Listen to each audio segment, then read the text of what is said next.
तो दोस्तों हम एक बार फिर से हाजिर हैं आप लोगों के लिए देश दुनिया की तमाम बड़ी खबरों को लेकर। और सभी खबरें आपके लिए जानना बेहद ही जरूरी है, तो फटाफट एक एक करके हम आप तक पहुंचाएंगे।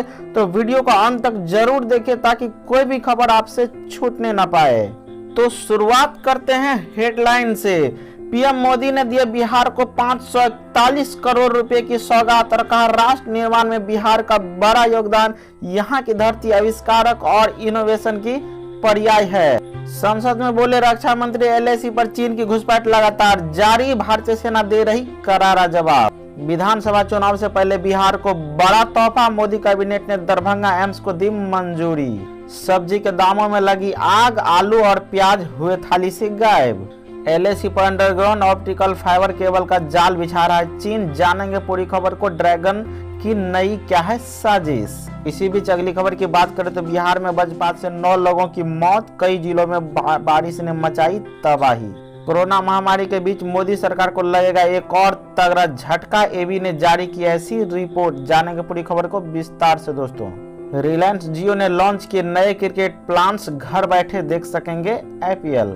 अब बिना मोबाइल के एटीएम से नहीं निकलेगा पैसा, 18 सितंबर से लागू हो रहा ये नया नियम। जानेंगे पूरी खबर को विस्तार से दोस्तों। साथ ही सोने चांदी के रेट्स के साथ साथ हम जानेंगे मौसम समाचार पर भी आपको हम खबर देंगे। तो एक एक करके आप पूरा वीडियो को देखिए और वीडियो को अंत तक जरूर देखिए, और हाँ अच्छा लगे तो लाइक करके सब्सक्राइब जरूर कर लीजिएगा। तो चलिए अब जानते हैं खबरें विस्तार से।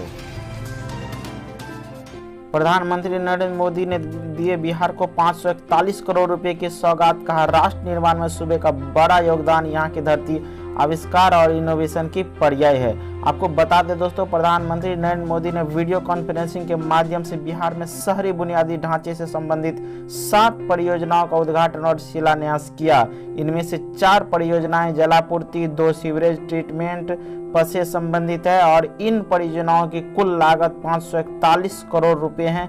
इन परियोजनाओं का कार्यान्वयन बिहार के शहरी विकास और आवास विभाग के तहत बुडको द्वारा किया गया है। बिहार की परियोजनाओं का उद्घाटन और शिलान्यास करने के मौके पर प्रधानमंत्री नरेंद्र मोदी ने कहा कि शहरी गरीबों, शहर में रहने वाले मध्यम वर्ग के लोगों का जीवन आसान बनाने वाली आज शुरू हुई नई परियोजनाओं के लिए आपको बहुत बहुत बधाई देता हूं। उन्होंने कहा कि आज जिन 4 परियोजनाओं का उद्घाटन हो रहा है उसमें पटना शहर के बेऊर और करमलीचक में सीवर ट्रीटमेंट प्लांट के अलावा अमृत योजना के तहत सिवान और छपरा में पानी से जुड़े प्रोजेक्ट्स भी शामिल हैं। संसद में बोले रक्षा मंत्री एलएसी पर चीन की घुसपैठ लगातार जारी, भारतीय सेना दे रही करारा जवाब। आपको बता दें दोस्तों, भारत और चीन के बीच जारी तनाव पर जवाब देते हुए रक्षा मंत्री राजनाथ सिंह ने संसद में कहा कि एलएसी पर भारत और चीन के बीच विवाद अब भी जारी है। उन्होंने कहा कि चीन ने भारत की जमीन पर अभी अवैध कब्जा किया हुआ है। अप्रैल महीने से चीन ने सीमा पर सैनिकों और आर्म्स की वृद्धि की है। रक्षा मंत्री ने कहा कि पैंगोंग से लेकर कई जगहों पर चीनी सैनिकों ने घुसपैठ की कोशिश की, लेकिन हमारे सैनिकों ने चीन की घुसपैठ की कोशिशों को नाकाम कर दिया। राजनाथ सिंह ने कहा कि 29-30 अगस्त को चीनी सैनिकों में भारत में घुसने की कोशिश की, जिन्हें हमारे सैनिकों ने रोक दिया। बिहार विधानसभा चुनाव से पहले बिहार का बड़ा तोहफा, मोदी कैबिनेट ने दरभंगा एम्स को दे दिए मंजूरी। बिहार विधानसभा चुनाव से पहले केंद्र की मोदी सरकार बिहार वासियों के एक पर एक तोहफा देते जा रही है। इसी कड़ी में मोदी सरकार ने एक और बड़ा तोहफा दिया है। दरअसल मोदी कैबिनेट ने दरभंगा में अखिल भारतीय आयुर्विज्ञान संस्थान को मंजूरी दे दी है, यानी कि एम्स की मंजूरी दे दी है। तो ये दरभंगा वासियों के लिए बहुत ही अहम खबर है। सब्जियों के कीमत में लगी आग, वहीं पर आलू प्याज के दाम दिन पर दिन रहे हैं भाग।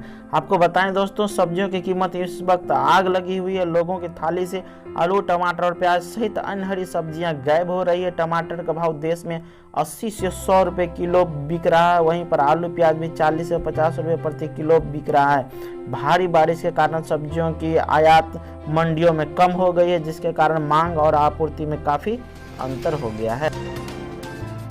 एलएसी पर अंडरग्राउंड ऑप्टिकल फाइबर केबल का जाल बिछा रहा है चीन, जानिए क्या है ड्रैगन की नई साजिश। दरअसल दोस्तों बता दें, चीन एलएसी पर नेटवर्क को मजबूत करने में जुटा है।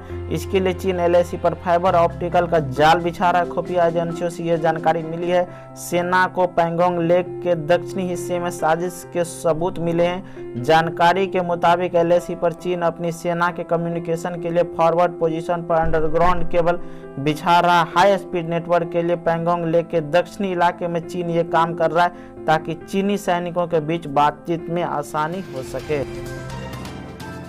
अब बिना मोबाइल के एटीएम से नहीं निकलेगा पैसा। 18 सितंबर से लागू हो रहा ये नया नियम। आपको बता दें दोस्तों, देश के बैंकिंग सिस्टम में लगातार बढ़ रहे धोखाधड़ी के चलते रिजर्व बैंक ऑफ इंडिया समय समय पर ग्राहकों को सचेत करता रहा है। दरअसल बैंकिंग सिस्टम में सबसे ज्यादा फ्रॉड के मामले एटीएम से ही आते हैं। इसी तरह के धोखाधड़ी को रोकने के लिए देश का सबसे बड़ा सरकारी बैंक यानी कि एसबीआई ने एटीएम से पैसे निकालने के नियमों में बदलाव करने जा रहा है। एसबीआई का नया नियम 18 सितंबर से लागू हो रहा है। अगर आपका खाता भी स्टेट बैंक ऑफ इंडिया में है तो आपके लिए यह जानना बेहद जरूरी है। और भी प्रॉपर वे में आपको बताएं तो एटीएम पर होने वाले अनऑथोराइज्ड लेन देन पर रोक लगाने के लिए एसबीआई ने ओटीपी बेस्ड सुविधा को एटीएम पर भी लागू करेगा। यह सुविधा 24 घंटे 7 दिन काम करेगी। पहले बैंक ने यह सुविधा केवल 10,000 रुपये से ज्यादा की निकासी पर लागू किया था, जिसका समय रात 8 बजे से सुबह 8 बजे तक रखा गया था, लेकिन अब यह सुविधा 24 घंटे 7 दिन काम करेगी। कोरोना महामारी के बीच मोदी सरकार को लगेगा एक और बड़ा तगड़ा झटका। एडीबी ने जारी की ऐसी रिपोर्ट। आपको बता दें दोस्तों, एडीबी ने एशियाई विकास परिदृश्य 2020 के जारी नई रिपोर्ट को हालांकि कहा है कि वर्ष 2021 में मोबिलिटी और कारोबारी गतिविधियों में तेजी आने से अर्थव्यवस्था में तीव्र सुधार होगा और भारतीय अर्थव्यवस्था 8% की दर से बढ़ेगी। एडीबी के मुख्य अर्थशास्त्री यासुयुकी सवादा ने रिपोर्ट जारी करते हुए कहा कि भारत ने कोरोना से निपटने के लिए कठोर लॉकडाउन लागू किया और इसका अर्थव्यवस्था पर बहुत ही विपरीत प्रभाव हुआ है। बढ़ गई है सोने की चमक, चांदी में जबरदस्त तेजी। जानिए क्या हो गए हैं नया भाव। आपको बता दें दोस्तों कि तेजी से दिल्ली में सोने का भाव अब 53,019 रुपये तक हो गया है 10 ग्राम सोने की कीमत। वहीं पर यदि चांदी की बात करें तो सराफा बाजार में मंगलवार को चांदी के भाव में जबरदस्त तेजी दर्ज की गई। चांदी में मंगलवार को 1,013 रुपये प्रति किलोग्राम की उछाल दर्ज किया गया। इस उछाल से चांदी की कीमत 70,743 रुपये प्रति किलोग्राम पर आ गई है। इसी बीच यदि वेदर अपडेट की बात करें यानी कि मौसम समाचार की बात करें तो उमस भरी गर्मी से दिल्ली बेहाल। बिहार यूपी में होगी अच्छी वर्षा और झारखंड में भी बारिश होने के आसार। तो ये है आपको वेदर की अपडेट दोस्तों। तो मेरी वीडियो आपको कैसी लगी, उम्मीद करते कि आपको बहुत ही अच्छा लगा होगा। तो अच्छा लगा है तो चैनल को सब्सक्राइब करके बेल आइकन जरूर दबा लें और हाँ, दोस्तों को भी शेयर करें।